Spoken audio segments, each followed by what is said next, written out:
కృష్ణ అందరికీ నాలుగవ కోస్తానికి స్వాగతం. ఈ రోజు కూడా మన మనకి సత్యానంద గౌరవదాస్ ప్రభు అది లావణ్య లలిత లతా మాతాజీ మనకి నాలుగో కోసం చెప్పాలని మన ముందుకు వచ్చారు. హరే కృష్ణ ప్రభు. హరే కృష్ణ హరే ప్రభు. కృష్ణ ప్రభు. హరే కృష్ణ. ఈరోజు లావణ్య లక్ష్మీప్రియ ఈరోజు పాసురం చదువుతారు. ఆ తర్వాత మనము ఈ పాసురం గురించి చర్చించుకుందాము. హరే కృష్ణ. ఈరోజు పాసురం 4.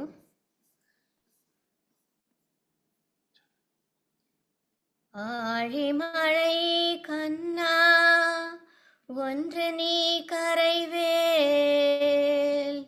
ஆழியுள் புக்கு முகந்து கூடார்ந்தேரி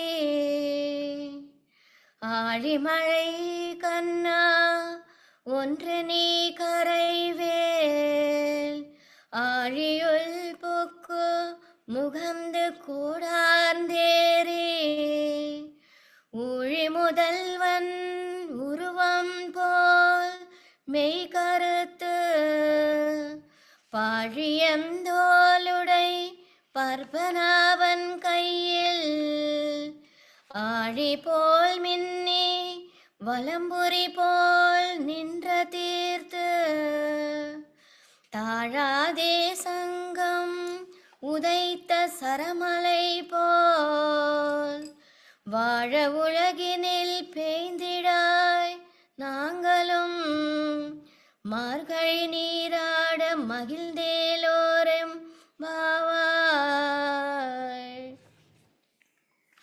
ஆழிமழை கண்ணா ஒன்று நீர் கரைவேல் ஆழியுள் புக்கு முகந்து கூடார்ந்தேரே ஊழி முகந்தல்வன் உருவம் போல் மெய் கருத்து பாழியந்தோளுடை பற்பனாவன் கையில் ஆழி போல் மின்னி வலம்புரி போல் நின்ற தீர்ந்து தாழாதே சங்கம் உதைத்த சரமலை போல் வாழ உலகினில் பெய்திடாய் நாங்களும் மார்கழி நீராட மகிழ்ந்தேலோரெம்பாவாய். హరే కృష్ణ. హరే కృష్ణ. కృష్ణ భక్తులందరికీ ధన్యవాదములు. ఈ శుభదినం మనము 4వ పాసురం గురించి చర్చించుకుంటున్నాము. ప్రభు, నా శబ్దము వినిపిస్తుందా కరెక్ట్గా? థ్యాంక్ యూ ప్రభు. ఈ 4వ పాసురంలో అమ్మవారు గోదాదేవి చెప్తున్నటువంటి ఈ పాసురము అంటే ఈ యొక్క పద్యం యొక్క అర్థము తెలుగులో చెప్తున్నారనమాట. దాన్ని ఒకసారి మనము చర్చించుకుందాము.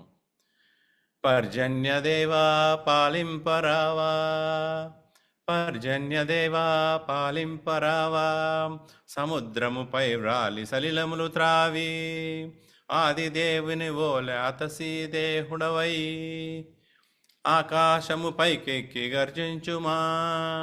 పర్జన్యదేవా పాలింపరావా, సుందర బాహు అరవిందనాభు హస్తాన చక్రము వలె మెరసి శంఖము వలె ఉరిమి శార్గ్య నిర్ముఖ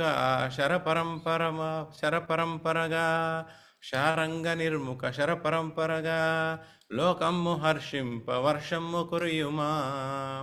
మార్గశీర్ష స్నానము చేసి తరించెదము జగతికే మంగళము చేకూర్చు మన శ్రీవ్రతము. హరే కృష్ణ.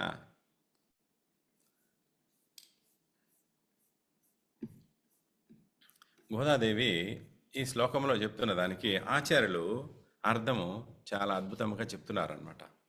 మరి నిన్నటి రోజు మనము చర్చించుకున్న పాసురంలో భగవంతుడు ఆకాశాన్ని అంతా కూడా కొలిచాడు అని చర్చించుకున్నాం కదా వామన అవతారంలో. మరి ఆ సందర్భంలో మనకి వర్షము వచ్చేటువంటి ఒక చర్చ ఉందన్నమాట. అదేవిధంగా దామోదర్ దేశంలో దుబాయ్లో యుఏఈలో అంతా కూడా నిన్నటి రోజు అద్భుతంగా వర్షం వచ్చింది. ఈరోజు గోదాదేవి పర్జన్య దేవ అంటే వానదేవుడా అని ప్రార్థిస్తుంది అనమాట. మరి వానదేవుడా అని ప్రార్థిస్తున్నప్పుడు మరి రాత్రి నుంచి ఇక్కడ దుబాయ్లో వర్షం వచ్చేస్తుంది అనమాట బాగా. అంటే మనందరినీ భగవంతుడు దీవిస్తున్నాడు అనమాట. హరే కృష్ణ. మరి ఆళిమళై కన్నా అని తమిళ భాషలో అంటుంది కదా తాయారు. దానికి అర్థం ఏమంటే కన్నా అంటే కృష్ణుడు అనమాట. తమిళ్లో కన్నా అంటారు కృష్ణుడిని. మరి ఈ వర్షానికి ఉన్నటువంటి దేవుడి పేరేంటి? వరుణదేవుడు. మరి ఎవరి వరుణదేవుడు? ఒకసారి మనము అర్థం చేసుకుందాము. భగవంతుడు కృష్ణ భగవానుడు ఈ భౌతిక జగత్తును సృష్టించే సమయంలో ఆయన కర్ణోదక సాయి విష్ణు, గర్భోదక సాయి విష్ణు, క్షీరోదక సాయి విష్ణు అని 3 అవతారాలు స్వీకరించాడనమాట. దాని పేరే పురుషావతారాలు అంటారనమాట. అంటే ఈ సృష్టి ఎలా చేయాలి అనే దాని గురించి ఆయన 3 విధాలుగా చేశాడనమాట.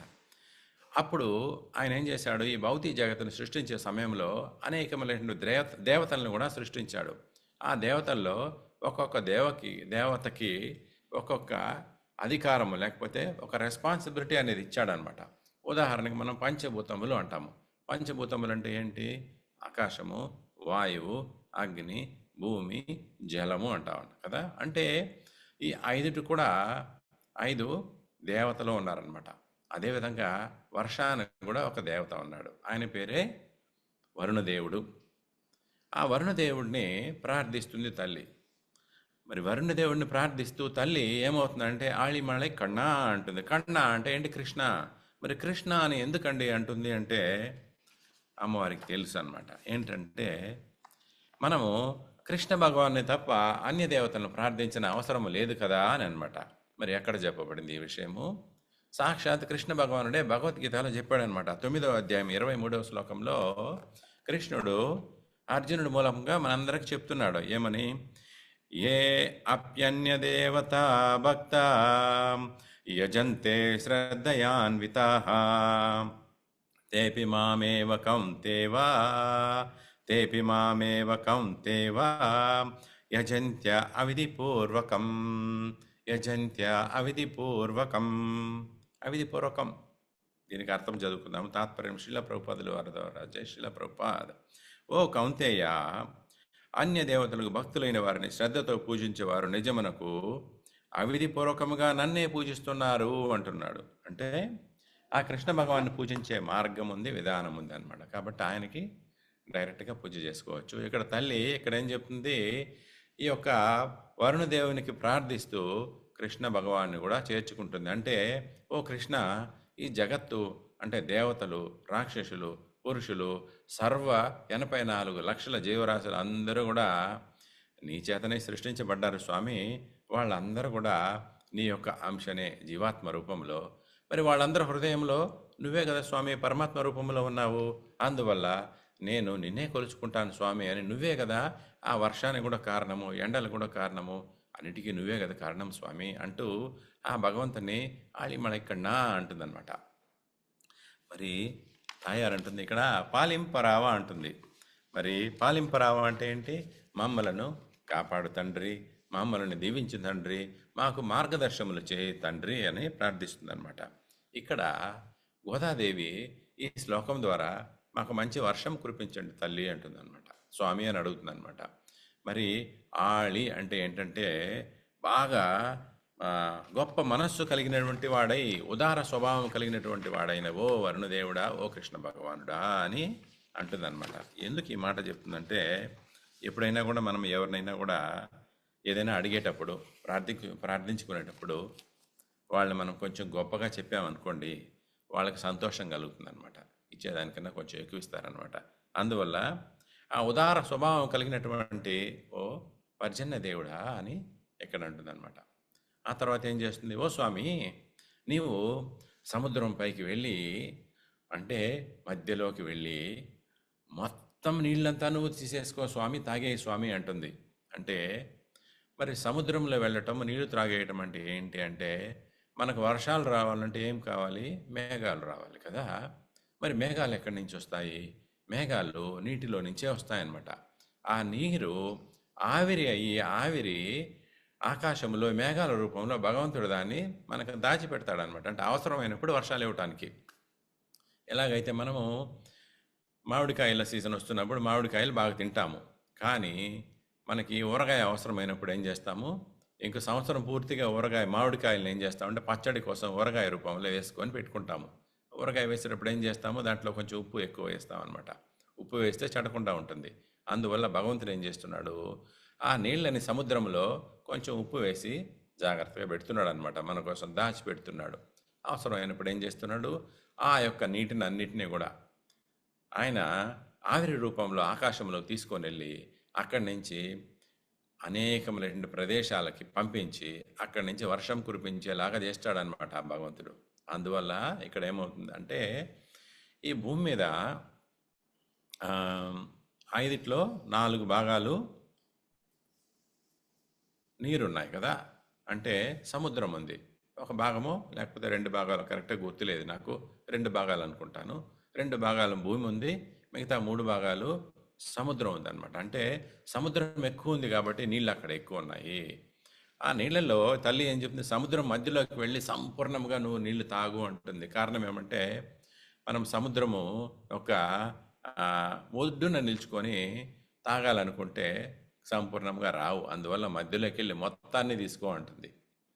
అంటే అంత నీరు అవసరం ఉంది ఈ ప్రపంచానికని ఆ తల్లి భావించింది అనమాట. సముద్రంలో ఉంటున్న నీళ్ళు అన్నిటినీ కూడా నువ్వు తాగు స్వామి అని చెప్తూ, అదేవిధంగా నీవు ఆ యొక్క దేవదేవుడు అయినటువంటి కృష్ణ భగవానుడు నీలాగా శక్తిమంతుడుగా అవు. ఎందుకంటే అతనికి మించిన శక్తిమంతుడు ఎవరూ లేదు కదా, సర్వశక్తిమానుడు కృష్ణ భగవానుడు. ఆ విధంగా అయ్యి నువ్వేం చేయాలి, ఆకాశానికి పైకి వెళ్ళమంటుంది. ఎందుకంటే ఎప్పుడైతే ఆ నీళ్ళంతా తాగాయో మేఘాలు ఏమవుతుంది, బరువెక్కి కిందకి వచ్చేస్తాయన్నమాట. మన తిరుమల తిరుపతి దేవస్థానంకి ఈ నెలలో వెళ్ళామనుకోండి, మేఘాలన్నీ కూడా కొండల మీదనే మనకు తాకుతూ అలా వెళ్తూ ఉంటాయన్నమాట.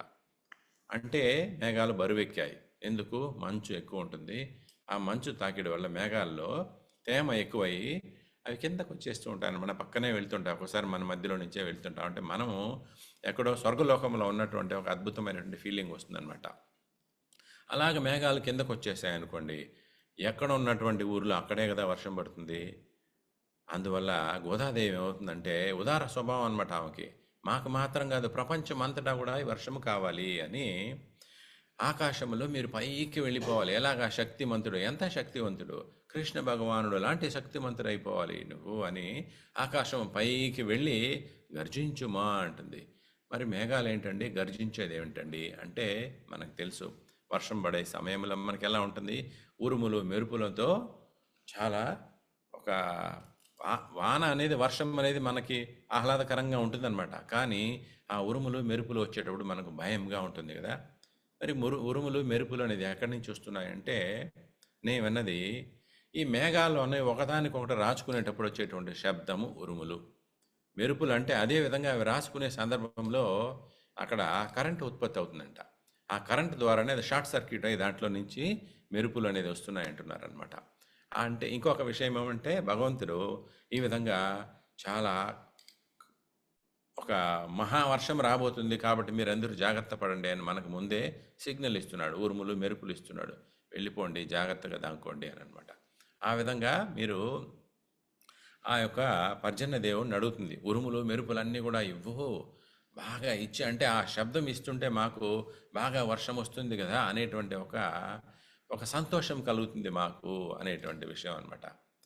మరి ఇంకోటి ఏం చెప్తుందంటే, సుందర బాహుడు అయినటువంటి అరవిందనాభుడు అంటుందన్నమాట. అంటే ఈ యొక్క అరవిందనాభుడు అంటే ఏంటి, నాభి అంటే ఏంటి, నాభి కృష్ణ భగవానుడి యొక్క బొడ్డు అనమాట. అరవింద నాభి అని ఇక్కడ ఎందుకు చెప్తున్నారంటే, అంటే కలువలు లాంటి అద్భుతమైనటువంటి ఒక నాభి కలిగినటువంటి ఓ కృష్ణ భగవానుడా అంటుందన్నమాట.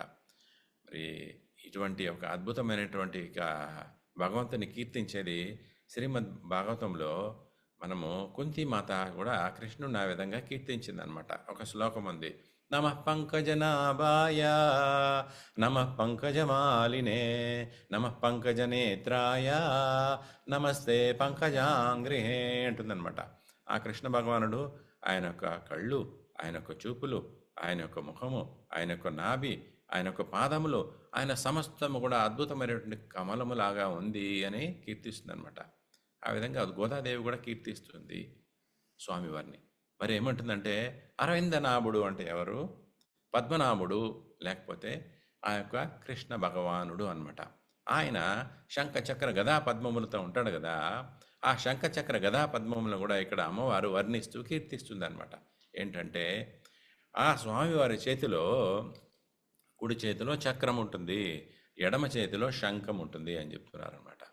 మరి ఆ చక్రాన్ని గురించి ఏం చెప్తున్నారేమా? దగ దగ దగ బాగా మెరిసిపోయేటువంటి ఒక చక్రము అంటున్నారు. మరి చక్రం ఎందుకు మెరుస్తుందండి? మనం మనం చూస్తున్న సందర్భంలో సాధారణంగా కదా ఉంటుంది అనుకోవచ్చు మనం. కానీ ఒక భక్తుడుగా ఆ స్వామివారిని చూస్తున్నప్పుడు ఆయన యొక్క దివ్య దేహంలో ఉన్నటువంటి ఒక్కొక్క పార్టీని మనం చూస్తున్నప్పుడు అలా అనిపిస్తుంది అనమాట. ఆచార్యులు కూడా ఆ విధంగా స్వామివారిని వర్ణిస్తున్నారు. ఇంతకుముందు మనం చర్చించుకున్నాం కదా, ఆ స్వామివారి పాదాలను ఏమంటున్నారు? పద్మములు అంటున్నారు. కళ్ళును ఏమంటున్నారు? పద్మములు పోలినటువంటి ఒక కళ్ళు అంటున్నారు కదా. అదేవిధంగా ఆ స్వామివారి చేతిలో ఉన్నటువంటి ఒక సుదర్శన చక్రం ఎందుకోసం ఉంది? అది దుష్టులను శిక్షించేదానికోసము, భక్తులను రక్షించేదానికోసం కదా. కాబట్టి భక్తులుగా ఉన్నటువంటి వాళ్ళు ఆ భగవంతుని చేతిలో ఉన్నటువంటి ఆ యొక్క చక్రము ఆయన యొక్క ఆభరణం లాగా చాలా అద్భుతంగా మెరిసిపోతుంది అని అంటున్నారనమాట. అలా మెరిసిపోయేటువంటి ఒక ఆభరణం ఆకాశంలో ఉన్నప్పుడు మేఘాలు ఏ విధంగా మెరుపులు ఇస్తాయో అనే దాని మెరుపులతో ఈ యొక్క శంకు భగవంతుడి చేతిలో ఉన్నటువంటి చక్రాన్ని పోలుస్తుంది అనమాట అమ్మవారు. దాని తర్వాత శంఖము అంటుంది. శంఖం అనే దాన్ని పాంచజన్యం అంటుంది. ఇక్కడ పాంచజన్యం అంటే పాంచజన్య చక్రము, పాంచజన్య శంకు అంటుంది అనమాట. ఇంకొకటి ఏమంటుందంటే ఆమె వలంపురి శంకు అంటుంది.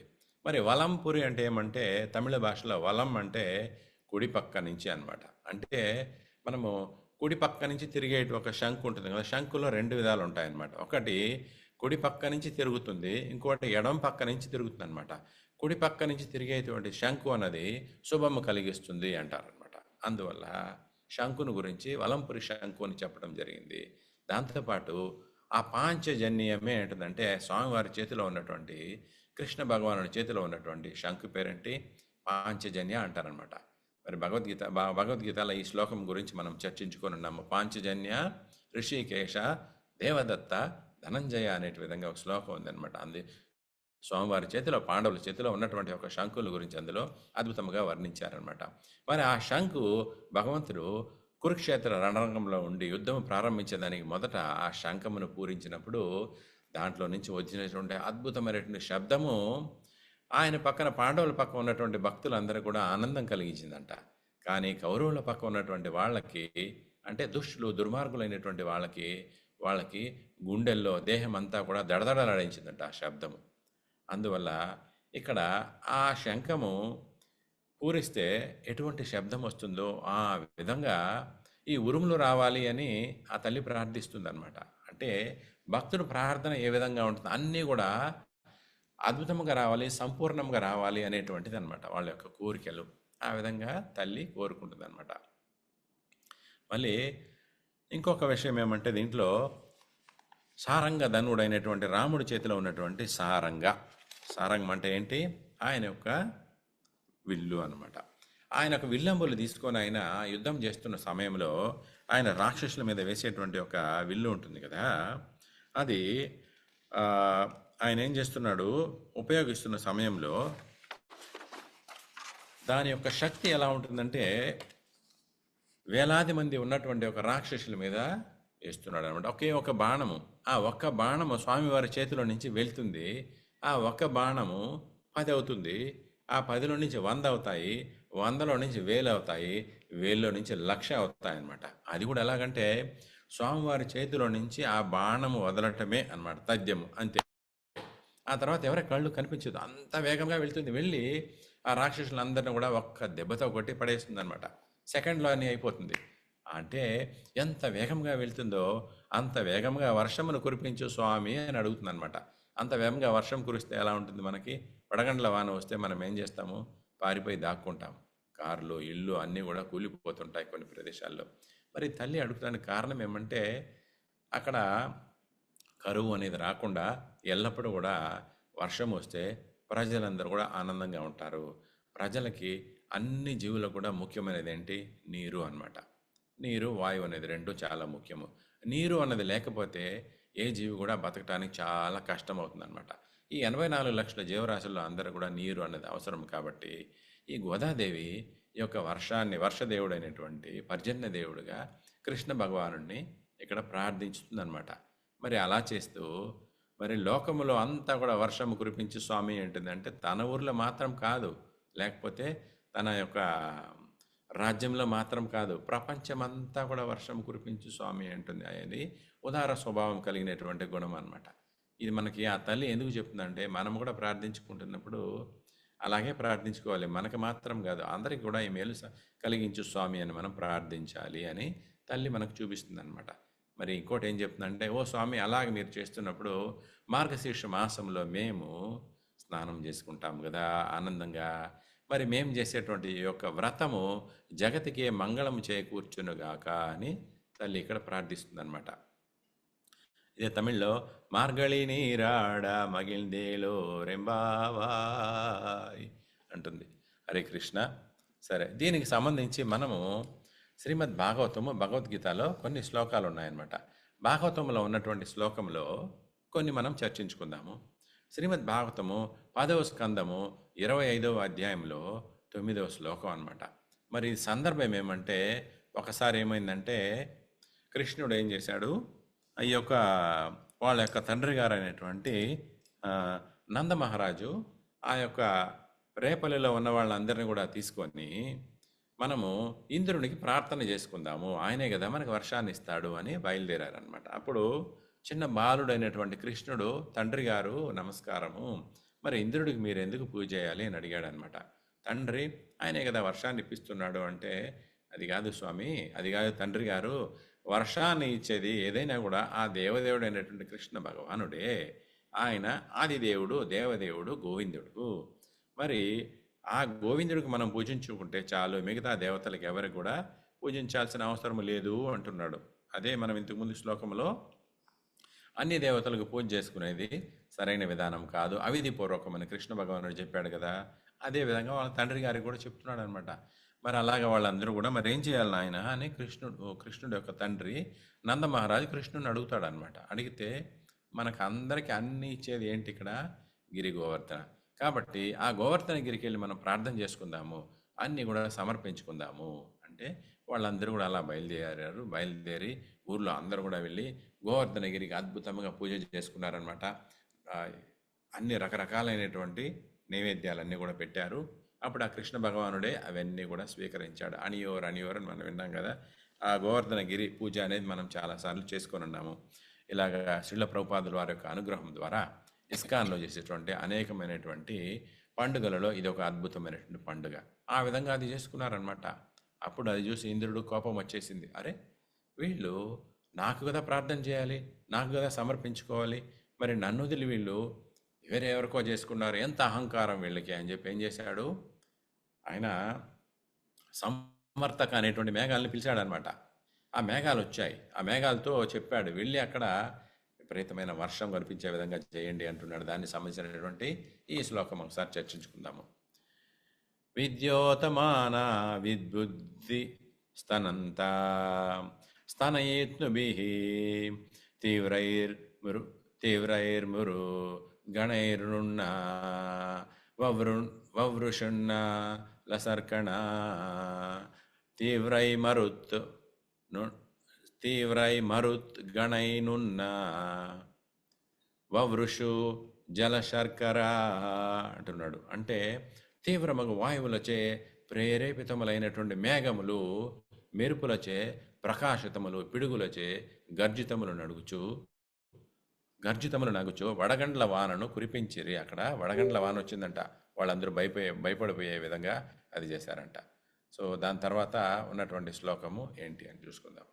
అలాగా స్థూల వర్షధార ముంచత్వబ్రేక్ష భీక్షణశః జలౌఘౌ ప్లావ్యమాన భూర్ణాదృశ్యత ననోన్నతం. అంటే మేఘములు ఆ రీతిగా స్తంభముల వంటి స్థూల జలధారలను వర్షములను కురిపించగా ధరణి వరద నీటిలో మునిగెను. అప్పుడు మిట్ట పల్లములు గోచరించకుండెను. మరి ఈ తల్లి కూడా గోదాదేవి ప్రార్థిస్తుంది. మరి వచ్చేటువంటి వర్షం ద్వారా మిట్ట పల్లములు ఎక్కడ కూడా భూలోకములు తెలియకుండా అన్నీ కూడా నీరుతో సమానంగా ఉండాలి అంటుంది. అంటే మొత్తం కూడా ఊర్లు మునిగిపోవాలని ఆమె కోరుకోలేదన్నమాట. అన్ని ప్రదేశాల్లో నీరుండాలి, అన్ని ఊర్లలో కూడా నీరుండాలి. ఆకాశంలో నుంచి చూస్తే అన్ని ఊర్లో, అన్ని గ్రామాల్లో, అన్ని పట్టణాల్లో, అన్ని ప్రదేశాల్లో నీరుండాలి స్వామి అని కోరుకుంటుంది అనమాట. సమృద్ధిగా వర్షం వస్తేనే కదా అన్నీ ఉంటుంది. అలాగా ఆవిడ యొక్క ప్రార్థన అనమాట. మరి ఇక్కడ ఈ వచ్చేటువంటి ఒక వర్షము ద్వారా, ఏది సంవర్తక మేఘాల ద్వారా వచ్చేటువంటి ఒక వర్షము ద్వారా ఆ యొక్క గ్రామాలు, రేపల్లి చుట్టుపక్కల ఉన్నటువంటి గ్రామాలన్నీ కూడా మునిగిపోయాయి. ఆ వర్షం ఎలా వస్తుంది? స్తంభములు లాగా, అంటే పెద్ద పెద్ద వర్షము బిందువు పెద్దవిగా అది కారుతున్నాయంట నీళ్ళులాగా. ఒక్కొక్క బిందువుగా పడట్లేదు. ఒక్కొక్క బిందువుగా పడితే మనం ఏం చేస్తాము? గొడుగులు వేసుకుంటాము, లేకపోతే ఏదో వేసుకుని అలా వెళ్ళి ఎన్నాళ్ళ గుర్తొచ్చావే వాన అని పాడుకుంటూ మనం పండగ చేసుకుంటాం అనమాట కదా. ఇది అలా లేదనమాట. అలా చాలా బలంగా లావుగా అలాగే కురిసిపోతుంది అనమాట. దాని కింద వెళ్తే ఏమవుతుంది? మనకి చర్మం అంతా పగిలిపోతుంది అనమాట. అందువల్ల అటువంటి వర్షం వస్తుంది. అప్పుడు కృష్ణుడు ఏం చేశాడు? తను వాళ్ళందరినీ కూడా పిలిచి మీరందరూ రాండి అని గోవర్ధనగిరిని తన యొక్క ఎడమ చేతి బొటన వేలితో పైకి తీశాడనమాట. పైకి తీసి మీరందరూ రండి, నాకెందుకు, నేను చూసుకుంటానమాట అన్నాడు. అప్పుడు వాళ్ళందరూ కూడా మొదట కొంచెం భయపడ్డారు. దాని తర్వాత కృష్ణుడు ఒక అద్భుతమైనటువంటి ముఖాన్ని చూస్తూ, అరవిందలోచనుడు అంటే అద్భుతమైనటువంటి కళ్ళు కలిగినటువంటి అతను, చిరునవ్వు కలిగినటువంటి అతను, దాని తర్వాత ఆయన నవనీత తస్కరుడైనటువంటి ఆ భగవంతుడు, అంటే అందరినీ కూడా ఆయన యొక్క చూపులతో కళ్ళతో ఆకర్షిస్తాడనమాట. ఏమేమి తస్కరుడు అంటే మన అందరినీ యొక్క హృదయాలను కూడా దొంగిలించేటువంటి ఆ కృష్ణ భగవానుడు. ఆయన చూడగానే వాళ్ళందరూ ఏమీ మరుమాట చెప్పకుండా కొండ కిందకి వెళ్ళిపోయి 7 రోజులు 7 రాత్రులు ఆ భగవంతుడు ఆ విధంగా అలా పట్టుకొని ఉంటే వర్షమేమో వస్తూ ఉందన్నమాట. ఇంకా 7 రోజులు అయిన తర్వాత ఆగిపోయింది వర్షము. ఇంక దానికి అర్థమైపోయింది అనమాట. ఇది సాధారణమైనటువంటి ఒక ఊరు కాదు, సాధారణమైనటువంటి ప్రజలు కాదు, ఇక్కడ వాళ్ళని కాపాడుతున్నట్టు ఒక శక్తి ఉంది అని అర్థమైందనమాట. ఆ మేఘాలు ఆగిపోయి వర్షాన్ని ఆపేసి మళ్ళీ వెళ్ళి ఇంద్రుడికి వెళ్ళి చెప్పారనమాట, మా వల్ల కాదు, ఏం చేయలేమని. కృష్ణుడు ఆ విధంగా వాళ్ళు చూస్తూ ఉన్నారనమాట 7 రోజులు 7 రాత్రులు. అలా చూస్తూ వాళ్ళు ఆనందమైన కీర్తనలు చేసుకుంటూ ఉన్నారు.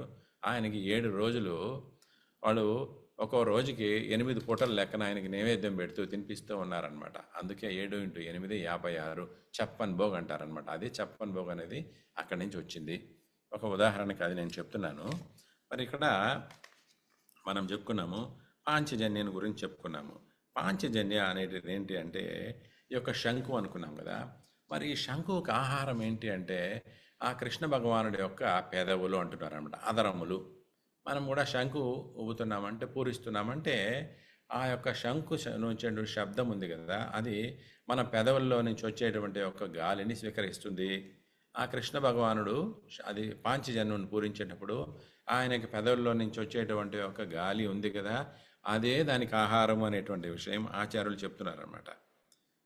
మరి ఆ యొక్క శంకుని గురించి ఏమంటున్నారంటే గోదాదేవి, ఆహా స్వామి, ఆ శంకు నువ్వు ఎంత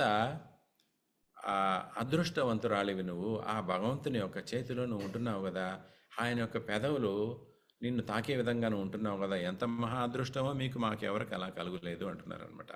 అదేవిధంగా గోపికలు ఒక ఉదాహరణకి మనం చెప్పుకుందాం. ఇక్కడ వేణుగీతం అనేది ఉందన్నమాట. ఆ వేణుగీతంలో కృష్ణ భగవానుడు పెదవులు తాకేటువంటి మహా అద్భుతం కలిగినటువంటి ఓ వేణువు అని ఆ వేణువుని గురించి వాళ్ళు కీర్తిస్తున్నారనమాట. తర్వాత సుదర్శన చక్రాన్ని గురించి వచ్చినప్పుడు ఆ స్వామివారి కుడి చేతిలో ఉన్నటువంటి ఓ సుదర్శన చక్రమా అని చెప్తున్నారనమాట. మరి నువ్వేం చేస్తున్నావంటే నువ్వు స్వామివారి చేతిలో ఉంటూ స్వామివారికి అద్భుతమైనటువంటి సేవలు చేసుకుంటున్నావు కదా అంటున్నారనమాట. మరి ఎలా సేవ చేసుకుంటుందంటే స్వామివారు ఆయన యొక్క భక్తులకి అన్ని సందర్భాల్లో ఆయన వెళ్ళని అవసరం లేదనమాట. ఈ చక్రానికి చెప్పేశాడు, నువ్వు చూసుకో నా భక్తుల్ని అని. ఒకానొక సందర్భంలో ఒక అద్భుతమైనటువంటి ఒక భక్తుడు అనమాట, ఆయన పేరు అంబరీష మహారాజు అంటారనమాట. అంబరీష మహారాజు చాలా గొప్ప భక్తుడు, చాలా గొప్ప సేవలు చేస్తున్నాడు అనమాట. భగవంతుని యొక్క ప్రతినిధి అనేటువంటి విధంగా ప్రజలందరూ కూడా నమ్మే విధంగా పాలన చేస్తున్నాడు ఆయన. ఒకనొక సందర్భంలో ఏకాదశి నాడు ఆయన ఏకాదశి ఉపవాసం చేశాడు. మరునాడు వ్రతం అయిపోయింది. అప్పుడు పారణ చేయాలి కదా! పారణ సమయంలో ఆయన దగ్గరికి దుర్వాసముని వచ్చాడనమాట. ఆయన పరీక్షించేదాని కోసము. దుర్వాసముని వచ్చి ఏం చేశాడంటే, ఆయన కొంచెం ఆహా నువ్వు అద్భుతంగా చేసావు కదా అని అంటూ, హరే కృష్ణ, వినిపిస్తుందా ప్రభు?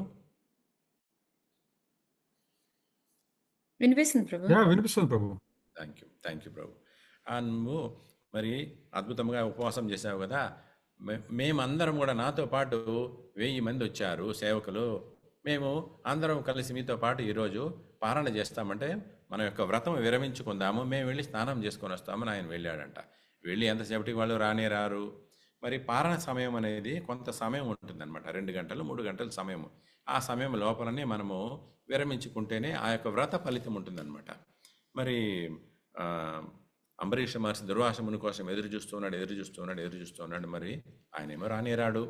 తర్వాత అక్కడ ఉన్నటువంటి పూజారులు, ఆచార్యులు అయినటువంటి వాళ్ళు ఏం చెప్తారంటే, స్వామి మీరు ఈ యొక్క పారణ ఇప్పుడు చేయకపోతే వ్రత ఫలితం ఉండదు కాబట్టి మీరు చేయాలి, మీరు ఏమైనా తీసుకోండి అంటే ఆయన ఏం తినడు అనమాట. ఆయన గొప్ప ఋషి అనమాట, ముని మన దగ్గరకు వస్తున్నారు, ఆయన లేకుండా నేను చేయటం ఏంటి, అలా చేయను, ఉపవాసం నేను విరమించుకోలేను, ఆయన కోసం ఎదురు చూస్తానంటాడు అనమాట.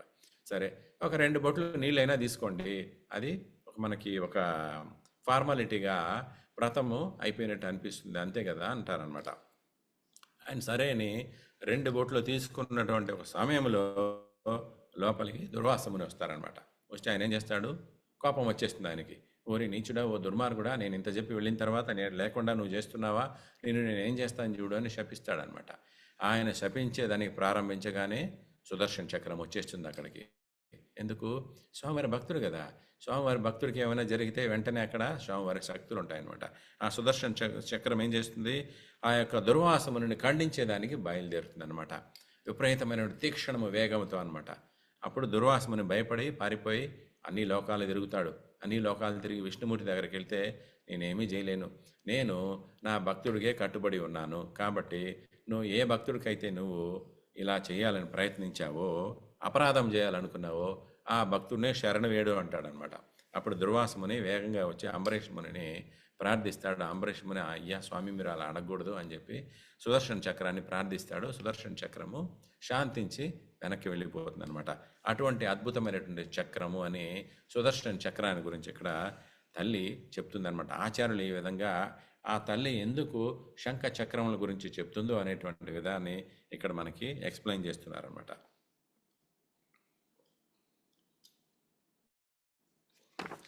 మరి ఇంకా 10 నిమిషాల సమయం ఉంది మనకి. ఒక వరిష్ఠ భక్తులైనటువంటి వాళ్ళు ఇక్కడ ఉన్నారు కాబట్టి వాళ్ళ ముఖార విందంగా మన కొన్ని పాయింట్లు వినాలని నాకు కూడా కుతూహలంగా ఉంది. అందువల్ల శ్రీ ధర్మరాజ మురారి ప్రభు గారిని, తర్వాత మన శ్రీ జగన్ ప్రభు గారిని కొన్ని పాయింట్లు యాడ్ చేయమని ప్రార్థిస్తున్నాను. హరే కృష్ణ. నాకు ఈ అవకాశం ఇచ్చినటువంటి దామోదర్ దేశ యాత్ర భక్తులందరికీ కూడా ధన్యవాదములు. పరమేశ్వర్ గౌర ప్రభు వారికి నా యొక్క హృదయపూర్వక వందనములు. హరే కృష్ణ. మరి ప్రత్యేకించి ఈరోజు మా యొక్క అర్ధాంగినైనటువంటి లావణ్య లక్ష్మీప్రియకి పుట్టినరోజు, జన్మదినం అనమాట. మీరందరూ ఆవిడ కోసం ప్రార్థించండి, దీవించండి. Hare Krishna. Hare Krishna. Hare Krishna. Krishna conscious happy birthday Lavanya. Same ఈ రోజు నీకే పెట్టాను యాక్చువల్గా. ధనరాజ్ ప్రభు మీరు ఏమైనా కవర్ చేస్తారా పాయింట్స్? హరే కృష్ణ మాతాజీ. జస్ట్ ఒక 1 పాయింట్ మాతాజీ. యా షూర్ ప్రభు. శ్రీభాష్యం అప్పలాచార్యుల వారు ఈ పాసురానికి చెప్పినటువంటి ఒక ప్రవచనంలో ఆయన అంటారనమాట, దేవతలు ఏ విధంగా భాగవతుల మాట వింటారని చెప్పడానికి ఆయన చెప్తారు.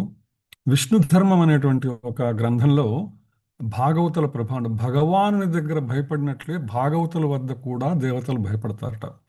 ద్రవంతి దైత్యాః ప్రణమంతి దేవతాః నశ్యంతి రక్షాంసి అపయాంతి చారయః యత్కీర్తినాత్ అని చెప్తుందనమాట విష్ణు ధర్మం. అంటే పరమపురుష సంకీర్తన అంటే భగవంతుని యొక్క నామస్మరణ సంకీర్తనం వల్ల కలిగే ఫలం ఏంటంటే దైత్యులు కనపడకుండా వెళ్ళిపోతారట వారి దగ్గర నుంచి, దేవతలు కూడా నమస్కరిస్తారట, రాక్షసులు నాశనం అయిపోతారు, శత్రువులు తొలగిపోతారు. అంటే హరినామ సంకీర్తన యొక్క బలం ఎంత దృఢమైనదంటే దీనివల్ల కలిగే ఫలితాలను కూడా చెప్తుంది. అందుకనే ఇక్కడ అమ్మవారు దేవతలను కూడా శాసించేటువంటి స్థితిలో ఉన్నదన్నమాట. తైత్తరీయను ఉపనిషత్ ఆనందవల్లిలో చెప్తుంది, భీషా అస్మాత్ వాతః పవతే భీషో ఉదేతి సూర్య, భీషా అస్మాత్ అగ్నిశ్చ ఇంద్రశ్చ మృత్యు ధావతి పంచమైతి స ఏషా ఆనందస్య మీమాగంస భవతి అంటుంది. అంటే భయముతో వాయువు ఈ విశ్వమంతా వేస్తున్నదట, సూర్యుడు దినదినంలో తూర్పున ఉదయిస్తున్నాడట, వస్తువులను జ్వలింపచేయటము, ఇంద్రుడు త్రిలోకాలను పాలించటము, మృత్యు మార్పు చేర్పులను కలిగించడము, ఇది అంతా కూడా భగవంతుని యొక్క భయపడి దేవతలందరూ కూడా వారి వారి పనులను నిర్వర్తిస్తారు.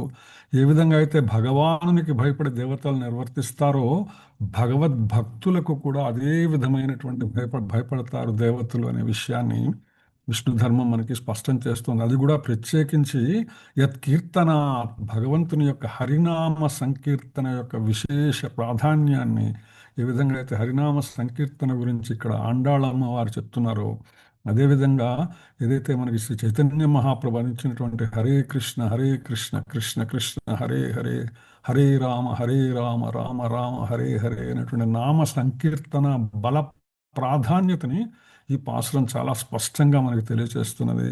అమ్మవారు ఆ విధంగా ఉపనిషత్ వాక్యములను, ధర్మశాస్త్రాలను కూడా అత్యంత సరళంగా మనకి క్రోడీకరించి చాలా సులభంగా మనకు అర్థమయ్యేట్లు ఇక్కడ మనకి చెప్పేటువంటి ప్రయత్నం చేశారు. ఆండాళ్ తిరువడిగలే శరణం. హరే కృష్ణ మాతాజీ.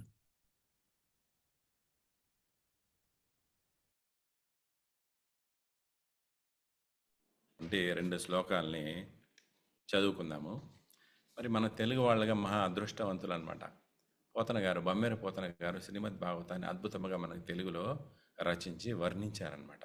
మరి దాంట్లో దీనికి సంబంధమైనటువంటి శ్లోకము నేను చదువుతాను. ఉచ్యత్ సంపద నమ్మి నందతనో యోద్యోగంబునన్ వెర్రులై మధ్యాగంబు విసర్జనీయ మనిరి మర్త్యుల్ వడిన్ మీరు మీ విద్యుద్ధలులన్ గప్పి గర్జనములన్ వేధించి గోవుల జనుల్ సద్యో మృత్యువున్ బొందఠాల్ గురియుండి శౌర్యం భవార్యంబుగన్.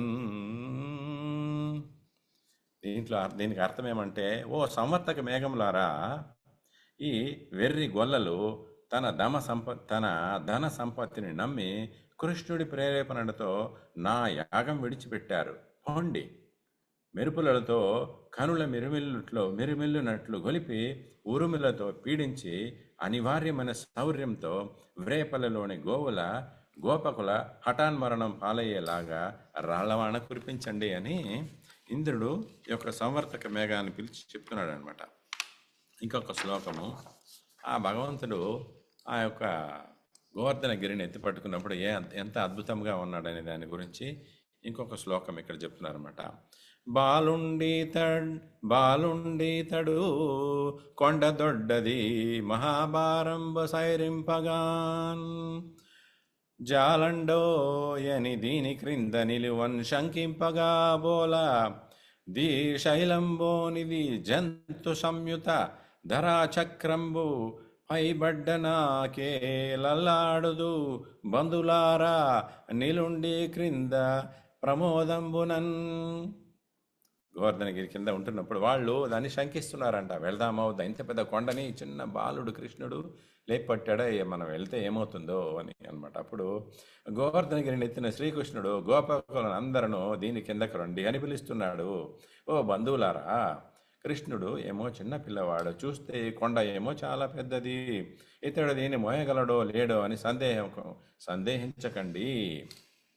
పర్వతాలు, సముద్రాలు, ప్రాణులు అన్నిటితో కూడిన ఈ భూమండలం అంతా మీద పడ్డా కూడా నా చెయ్యి వణకదు. మీరందరూ ఆనందంగా దీని కింద రండి అని కృష్ణుడు వాళ్ళని పిలుస్తున్నాడంట ఆయన యొక్క చిరునవ్వుతో. హరే కృష్ణ. ఇంకా మనకి ఎంత సమయం ఉంది? ఓకే, సమయం అయిపోయింది. అందరికి కూడా ఈ అవకాశం ఇచ్చినందుకు ధన్యవాదములు. హరే కృష్ణ హరే కృష్ణ కృష్ణ కృష్ణ హరే హరే, హరే రామ రామ రామ హరే హరే.